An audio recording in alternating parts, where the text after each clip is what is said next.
Hi everyone, welcome back to my channel, Naked, Frying, and Afraid. Today I got a special treat for you. I have 4 scantily clad recipes for these potatoes. Well, if you notice, this is a russet potato, but this is a Spanish sweet potato, a Boniato, maybe they go also by a great sweet potato. I have a Malanga root and I have a Yuca root. So stay tuned and you'll see what I do with them, plus 4 different sauces to complement every single one of them. Stick around.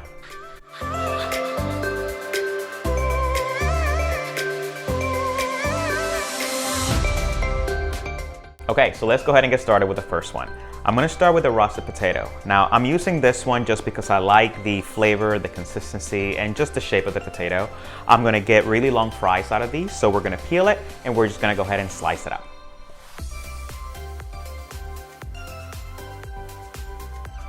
Okay, so we have our russet potato here ready to go.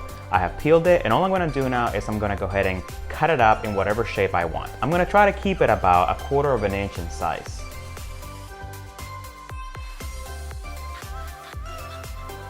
Great, so we have all of our potatoes diced up or cut up. Whichever way you want to do this recipe, it's fine. The flavor will be the same. Now let's go ahead and take all of these and put it in a bowl. Okay, we got our potatoes all cut up.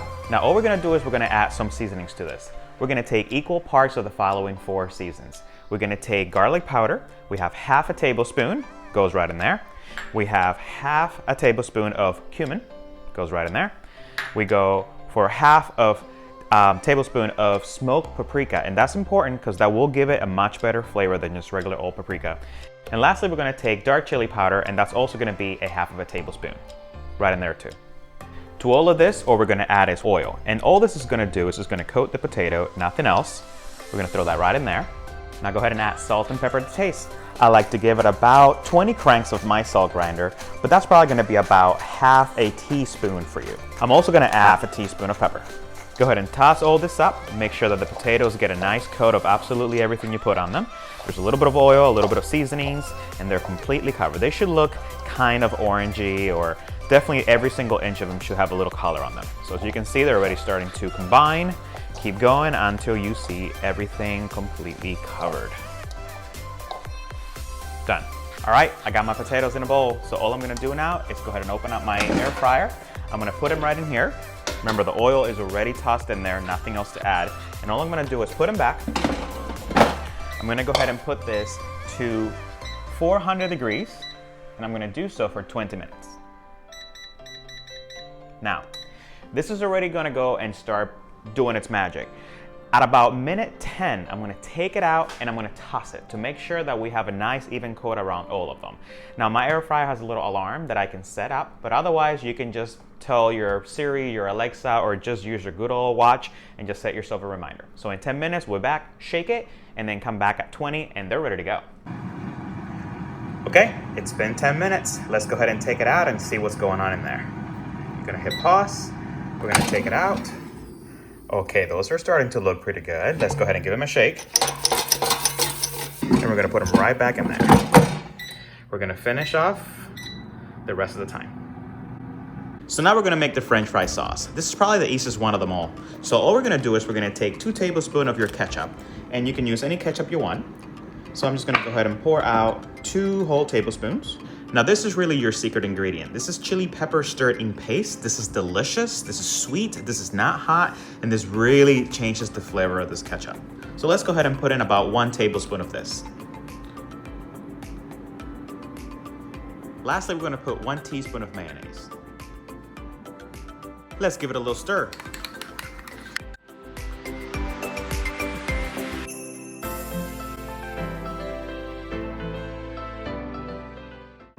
Oh, sorry. I couldn't stop myself. These are so good. I just took them out and started eating them. These are amazing.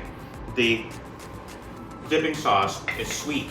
It has a little bit of that ketchup taste, but believe it or not, what you taste the most is that sweet chili sauce. It has that nice tang to it from the ketchup, but it has a good aromatic, nice and sweet chili pepper way in the background, like a roasted chili pepper. And that coupled with the paprika and a little bit of that cumin that we added, a little bit of all the other spices, these are amazing seasoned fries, and they're perfectly crispy and nice and dark. Oh my God, what a great treat. That's a thumbs up. All right, we're back now. We're gonna do the sweet potato or the boniato. So here's the deal with this thing. All we're gonna do is actually just cook the potato in fry-like form also, but we're not gonna really put anything on it other than salt and pepper. Because what we're gonna do is we're gonna let all the seasoning and all the flavor come from the sauce. So right now, let's go ahead and peel this, cut it up, and get it in the fryer. So especially the gray sweet potatoes, sometimes they come really dirty, meaning a lot of dirt. So I would wash this before you use or cut anything up. So I washed mine already pretty good, and I'm just gonna go ahead and peel it and dice it up.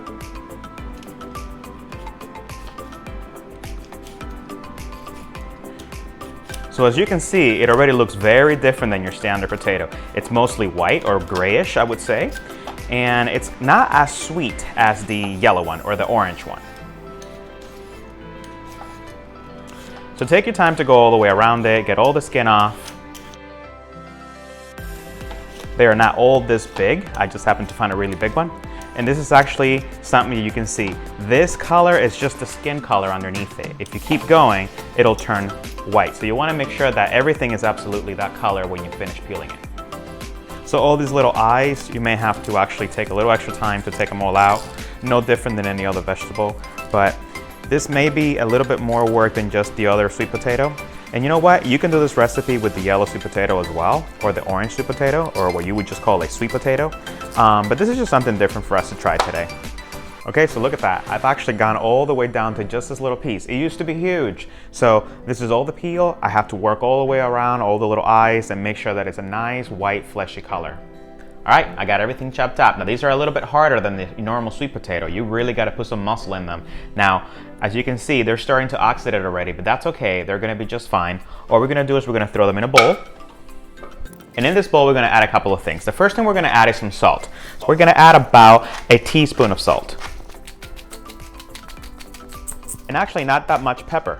Maybe just about a few cranks. This is a much drier root, so we're gonna give it 2 tablespoons of oil just to make sure that everything is coated quite well. Go ahead and toss. When you think that everything is covered, we're gonna go ahead and stick this in the air fryer as well. Perfect.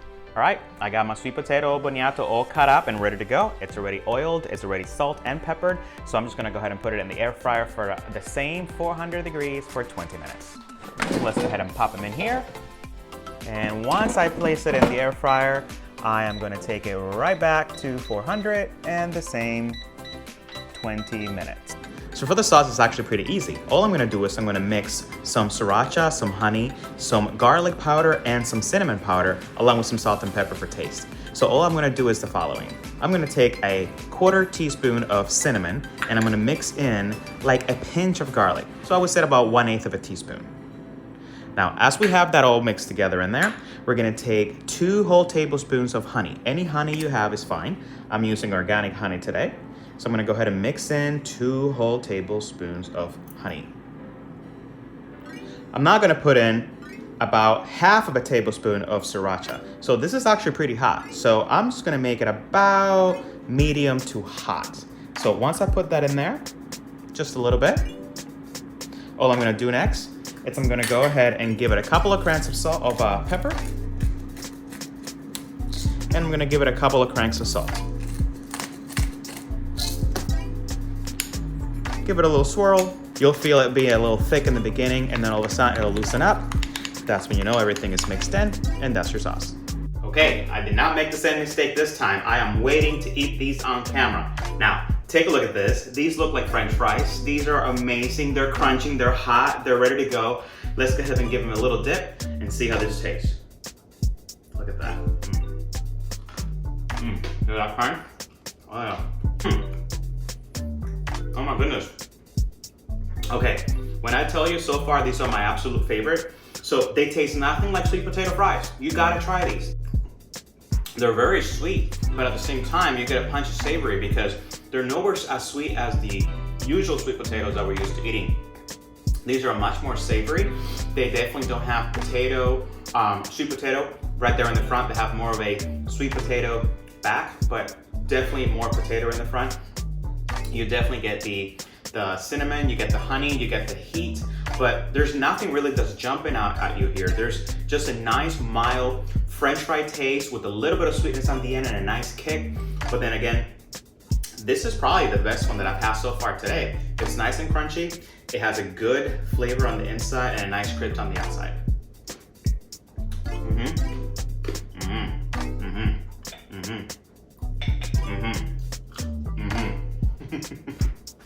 All right, you still with me? Now is Malanga root time. We're gonna take the Malanga root, we're gonna peel this out, we're gonna dice it up once again. All right, we are ready now for the Malanga root. Go ahead and peel it. Get all of the skin off of it. You should see nothing but white flesh underneath it. All right, so I got my Malanga root almost cut up here. So what I'm doing is I'm gonna cut them about chip size. They're a little bit of like maybe a 1/4 inch in thickness or so. There's a little bit of one stuck to the other one there. So don't let this liminess put you off, you guys. They're actually gonna be completely dry, very crunchy. They're gonna be almost like a potato chip, but they're not gonna be as thin. They're gonna definitely have a little meaty texture to them, kind of like a French fry. So we're just gonna cut them in this kind of a disc kind of shape. Okay, we probably know the deal by now. We're gonna take the cut up vegetables, we're gonna put them in a bowl, we're gonna put a little olive oil in them, we're gonna salt and pepper them, and then we're gonna put them in the air fryer.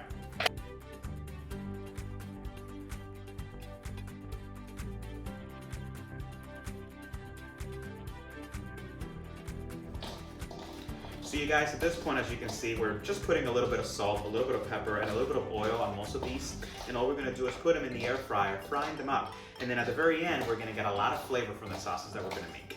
Okay? There they all are. Make sure they get a good shape.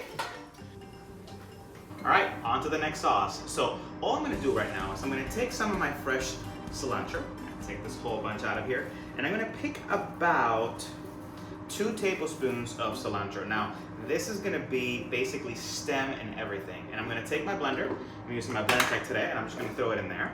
Now, once that's in there, I'm gonna take about 1/4 cup of yogurt, plain yogurt. So that's about, if you get one of these little containers, that's about 1/4 cup of yogurt. We'll go ahead and measure that out. So we're gonna push all that stuff in here.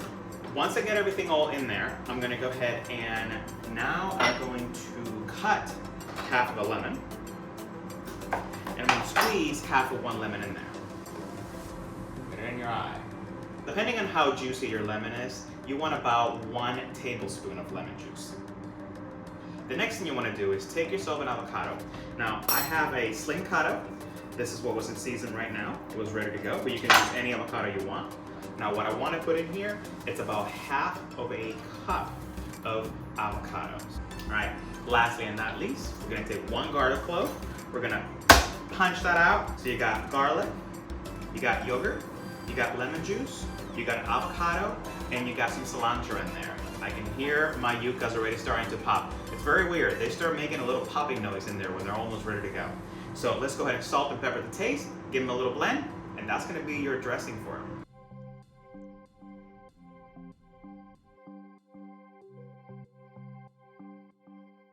Taste test time. Look at this. Oh my goodness. How do I even begin to describe this?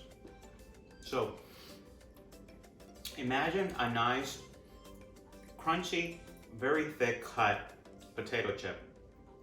So the inside is almost like mashed potato-y, creamy, but the outside is very crunchy. Then you take the cilantro dipping sauce with a little bit of that tang from the lemon, a little bit of that tang from the yogurt, and then you have that garlic back aftertaste. This is a really amazing garlicky potato chip.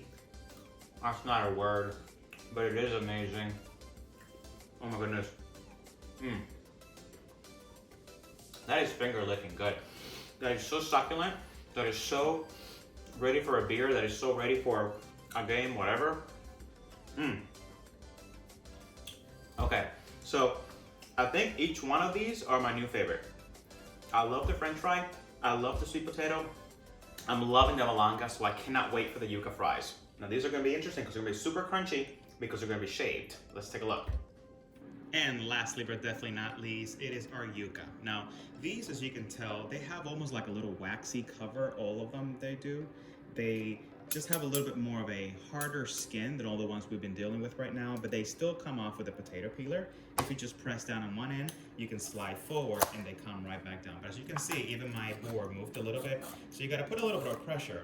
And just like the other vegetables, you have to go down deep enough, or else you have, here, I'm gonna go light. You'll have this little brown, so you have to go deep until you get to the white flesh. Make sure you go all the way around, and this is one of the vegetables that you want to definitely make sure that they are completely cooked through. Now here's our yuca. So I'm actually going to do something a little more fun with this. Instead of cutting this up with a knife, I'm going to take my potato peeler and I'm going to get ribbons out of it. So look at that. As you can see already, they're getting nice and gummy. All these vegetables have a good amount of starch in them, so when you're cutting them down, you're gonna feel like they're nice and gummy. The beautiful thing about them is that they all get very crunchy once you cook them. So just work your way around the entire root and start getting ribbons out of it. So I'm gonna take my trusty bowl and I'm gonna go ahead and put all this yuca shavings in there. Now, you can hear it, they're kind of wet. So if yours are wet, if yours are kind of sticky, if yours are kind of gummy, that is a complete and normal texture for these to have. So we're gonna salt them, we're gonna pepper them, and we're gonna add a little bit of olive oil to them. All right, next we're gonna do the sauce for the yuca. So this is a super simple one. All you're gonna take is you're gonna take your favorite olive oil and you're gonna do 2 tablespoons of that in a little container. So I'm gonna put 2 tablespoons of olive oil right in here. And next, all I'm gonna do is I'm gonna get the squeeze of half a lime or essentially a tablespoon, and you're also gonna put that in there. So just squeeze that right in there. Perfect. Now, there's only a couple more things you're gonna add to this. You're gonna take 3 whole garlic cloves. And what I'm doing is I'm taking the garlic out of the shell and I'm putting them inside of a pestle and mortar. Put it right in there. So let's say you don't have one of these, that's totally fine. You can just keep on chopping them really, really finely. I like to get them down as paste-like as possible, so every little bit of oil has a little bit of garlic in it. It is absolutely delicious. One more to go. The trick to actually getting the garlic to get really, really, really, really finely pounded is to put a little salt in there. The salt actually helps you to get some of the water out of the garlic. So we're gonna put about 2 or 3 cranks of that salt in there, and we're just gonna go at it. Take your time. You can do a couple little pounding motions, then you can kind of smush it around, then go at it again and get it as fine as you possibly can. All right, so that's it. So I'm gonna take all of this garlic out of here, and you guys, this is like a paste at this point. Look at that. And I'm just gonna put it right inside of that oil. So if I wanna put a little more oil, a little more salt in the oil, I can. Remember, you put a little bit of salt in the yuca already. I don't really like to put any pepper in this at this point, and that looks delicious. Let's try it with the yuca. Look at this beautiful creation. This looks amazing. So I'm just gonna go ahead and take a little bit of the yuca, and they came up into like little rivets. I'm gonna go ahead and put them right inside of that oil, pick up some of that garlic. Now you ready to hear this?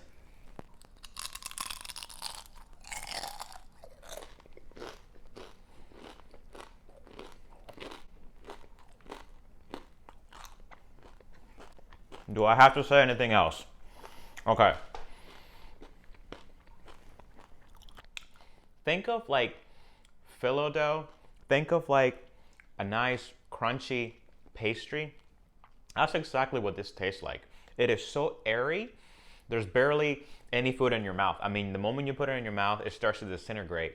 And that garlic with that little bit of lime and that tiny little bit of salt on top, this is outstanding. I'm gonna have to say this is my favorite. I can't decide. So this time, this is what I want you to try for your workout series. I want you to find a spot on the floor and I just want you to take a little bit of a nap. Not really. We're gonna do a couple of lifts So what we're gonna do is we're gonna take our hips into the air. Now, what I want you to focus on is I want you to keep your booty nice and tight. And when you squeeze it, I want you to bring your hips up before your spine gets off the floor. So when you come up, stop if you're having lower back discomfort. What you are doing though is you're making your booty really, really tight and you're making your belly nice and active as well. Now, let your spine melt down from the top, one bit at a time, and the very last thing that should touch the floor is your bum. Now let's do that again. Squeeze your booty, lift it off the floor, and bring it back up. So a bridge, a Pilates bridge, is really beneficial to decompress the lower back.